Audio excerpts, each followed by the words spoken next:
Lesson 11. Law, Order, and Sequence.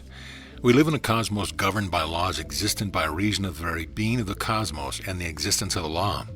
There is no blind chance nor arbitrary decree in the cosmos. There is no place or room for these, for law fills the whole field of cosmic activity. There is no disorder or inharmony. Everything is in balance. Chaos does not exist. From the law proceeds the 7 cosmic laws, which in turn are subdivided into 7, and these into 7, and so on. The septenary division, and the subdivision extending into the infinitesimal. But in large and in small, and both are alike, there is ever law and order, continuity and sequence, manifesting and in full operation. And over all is the law of laws, absolute, alone. As the mists of the morning disappear before the rays of the rising sun, so will the superstition, fables, and dogmas be dissipated by the knowledge of universal natural law and order. In a universal governed by eternal laws and cosmic order, there is no place for the fates, the destinies, and arbitrary decrees of the fables, folklore, and legends, even though they be covered by the robes of philosophy or theology. Before the light of reason, these things must melt away. When the truth is seen, the half-truth disappears. Fate, predestination, and chance, threefold error, flee before the conception of law and order in the cosmos. Listen to the aphorism. Aphorism 17. Know ye that, under the law, the cosmos is governed by law. Each and every thing and all things proceed in orderly trend. In the cosmos there is no chance, no disorder, no inharmony. The 3 principles, substance, motion, and consciousness, are equally under the law. Those who teach otherwise are in error. This statement agrees with the report of the reason of the most advanced minds of the race, past and present. Every intelligent conception of the cosmos must of necessity include the conception of law. Without this inherent indwelling law, the cosmos would not exist. The cosmos would be chaos. The very origin of the term cosmos shows that the underlying thought in the minds of the ancient Greek philosophers who first used it. The word itself is derived from the archaic Greek word komeo, to take care of, and the early Greek philosophers used it first in the sense of order, and later in the broader sense of the world or universe, from its perfect order and arrangement as opposed to chaos. Its use as the world soul came later, and included the early conceptions. Its antithesis, the word chaos, has 2 meanings. 1, a yawning empty space, and 2, confusion, or a mass of matter in confusion without order or laws, a confused mixed mass without order or regularity. In both of these usages, chaos is absolutely opposite in meaning to chaos. When we postulate a cosmos without law and order, we are simply applying the term to what is really chaos, either a nothing or else an orderless universe. Order always implies the existence of law. The two are inseparable. There can be no such thing as a universe half cosmos and half chaos. Order and chaos are antithetical. Law and chance are antithetical. One annuls the other. They cannot exist at the same time. The 3 primary axioms of logic shows us this fact. Let us consider them for a moment. 1. The axiom of identity. The same quality or thing is always the same quality or thing, no matter how different the condition in which it occurs. 2. The axiom of contradiction. No thing can at the same time and place both be and not be. 3. The axiom of excluded middle.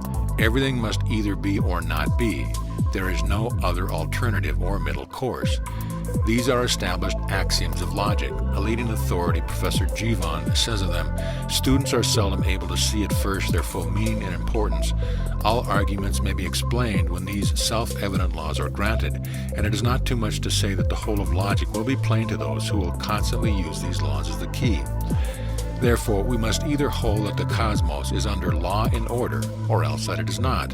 And if it is not, then chance or arbitrary decree rule the universe, and the cosmos is but chaos. There is no alternative. There can be no half and half about the matter. Which is it? We need scarcely to assure the student that the highest modern scientific thought agrees perfectly with the teaching of the ancient occultist, to the effect that the cosmos is governed by law in every detail and as a whole, and that there is universal order, balance, and harmony manifested through it. Not only is this so, but the ordinary human mind is able to discover the existence of law in the universe in its every phase of manifestation. The rising of the sun, the flow of the tides, the law of gravitation, the mechanical laws, the natural law in all its phases show the existence of law in the cosmos. Science shows it that the entire universe is held together by the operation of law. That if the teeniest atom were released from the operation of law, the entire universe would be resolved into chaos. So interdependent are each part, and so incompatible with universal law would be the slightest exception thereto. The laws of the universe can never be broken. If we come in contact with them and refuse to govern ourselves according, we suffer, but the law remains intact. We do not break the law of gravitation when we step over a precipice. We only prove its existence. If we could break the teeniest law of the cosmos would be chaos. And these cosmic laws are not the result of the arbitrary fiat or dictum of some being. They are inherent in the very nature of the cosmos. There never has been a moment in the existence of the cosmos in which twice 2 did not make 4. Never a moment in which a straight line was not the shortest distance between 2 given points. Never a moment in which the laws of mathematics, geometry, and logic were not as true as they are today.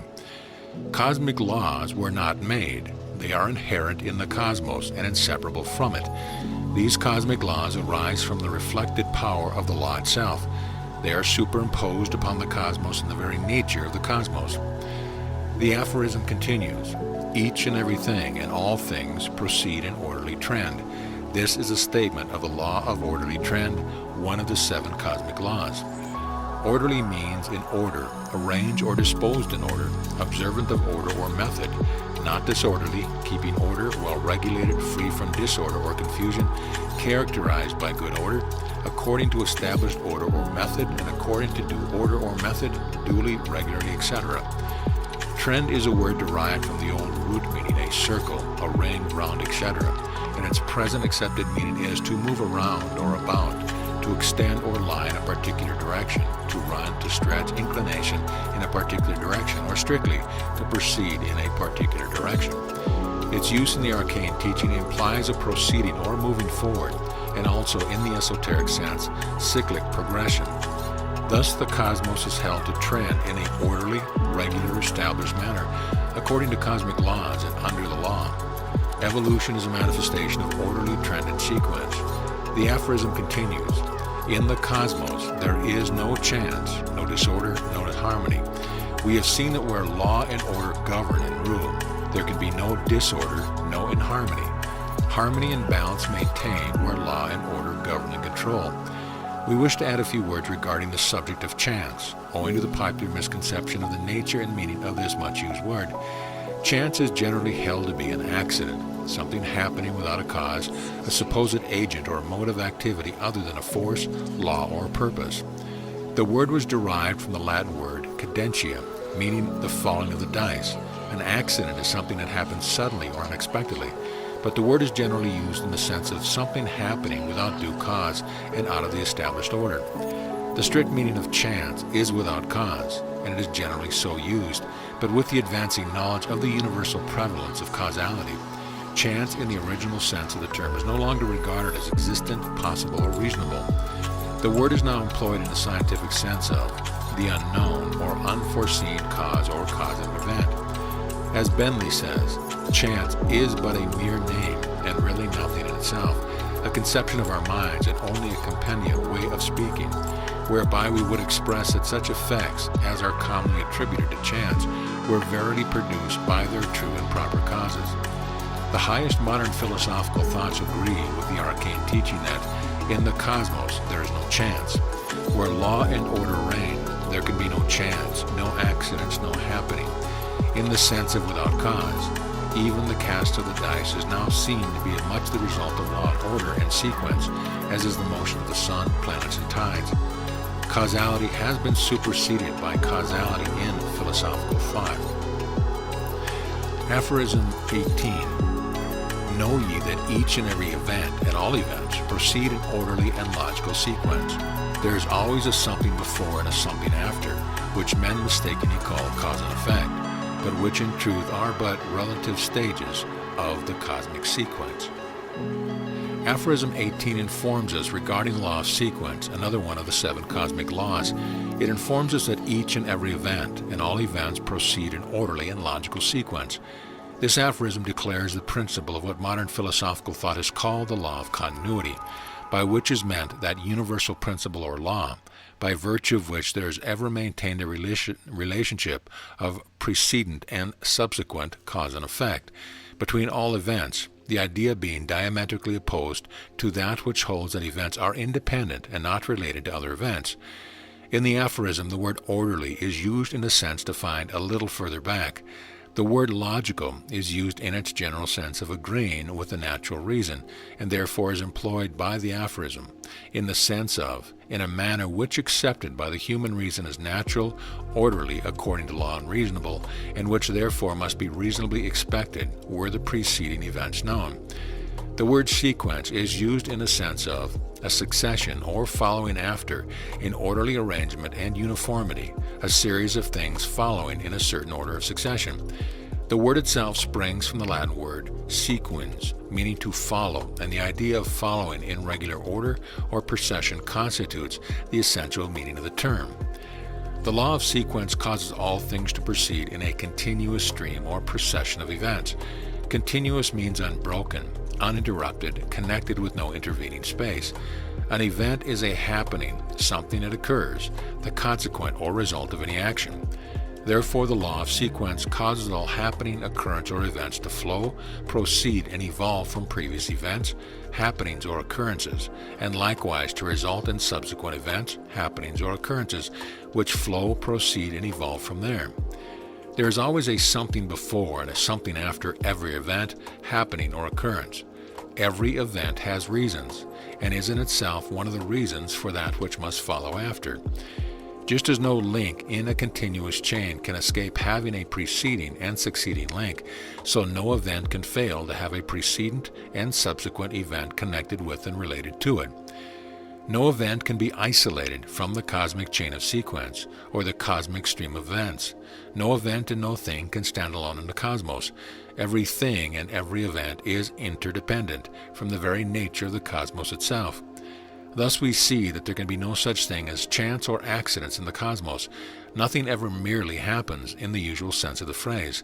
Everything, every event, every happening has its preceding cause, and from it will emerge the succeeding effects, all being links in the continuous chain of sequence. We recognize these things dimly in everyday life and call them the working of cause and effect. But the aphorism makes a distinction here and informs us that that which men mistakenly call cause and effect, in truth, are but relative stages of the cosmic sequence. Let us proceed to a consideration of this truth. The statement of this aphorism apparently conflicts with the accepted philosophical and scientific conception of the law of causation, but the difference is largely a matter of expression, and the arcane teaching is in full harmony with the advanced conception of causation, as interpreted by the highest authorities. The law of causation, as advanced by modern scientific thought, may be stated generally as the conception that everything is an effect of a precedent cause, and at the same time, the cause of the effects which arise from it. Thus each thing is a link in an endless chain of cause and effect. Another way of stating this conception is that every event in time or thing in space has cause, and at the same time is the cause of succeeding effects in the shape of events in time or things in space. This conception of the beginningless and endless chain of cause and effect is seen to be very similar to the chain of sequence of the arcane teaching. But here is the difference. The arcane teaching does not hold that the chain of sequence is beginningless and endless. On the contrary, it holds that the cosmos emerged from the infinity of nothingness at the dawn of the cosmic day. Therefore, this particular cosmos had an actual beginning in time, and likewise, it will have an ending in time, when it again is resolved into the infinity of nothingness. The law is held to be the only eternal, using the term in its absolute sense. The cosmic activities proceed according to law, order, and sequence. What you are today, what happens this moment, is the logical result of all that has gone before in the chain of sequence. What is not because of chance, but in accordance with law, sequence, and order. What will be tomorrow, a year hence, a million years hence, will be the logical result of all the things and events that are manifesting in this moment. There is no break in the chain. Everything and every event proceeds from what has gone before, and from everything and every event develop the seeds of future events and things. Everything and every event is a blossom, and contains within itself the seeds of future blossoms. Every event is but a stage in the whole event of the cosmos. Everything is but a part of the whole thing of the cosmos. The cosmos is the whole thing. Striving, moving, thinking, and doing in myriads of forms and shapes and manifestation, acting in the countless series of events which together constitute the whole event. At any particular moment in the cosmic day, at this very moment that you read these lines, certain things are at certain places, under certain conditions, acting in a certain manner. Certain events are occurring under certain conditions. All this is the result of cosmic causes operating since the first glimmer of the cosmic dawn. And likewise, at any imagined moment of the future, a year hence, a century hence, a million years hence, at any given moment, there will be certain things in certain places, under certain conditions, acting in a certain manner. Certain events will be occurring under certain conditions, and this too will be the result of the cosmic causes operating from the beginning, operating and in existence in some stage of sequence today, this moment. All that is proceeds from all that has gone before, and from all that is will flow, proceed, and evolve, and all that shall be even unto the very ending. For these things and events are certain, not because of fate, destiny, or arbitrary decree, but because of the operation of fixed and certain natural laws, constant, invariable, and immutable. There is no fate, no chance, no accidents. Cause produces effect. Everything has its precedent and will have its subsequent. The seeds of the future exist in the present. The seeds of the present existed in the past. No thing or event is arbitrary, separate, disconnected, independent. We are all parts of a cosmic whole, taking part in one cosmic event. Can you imagine a single thing or event without precedent cause?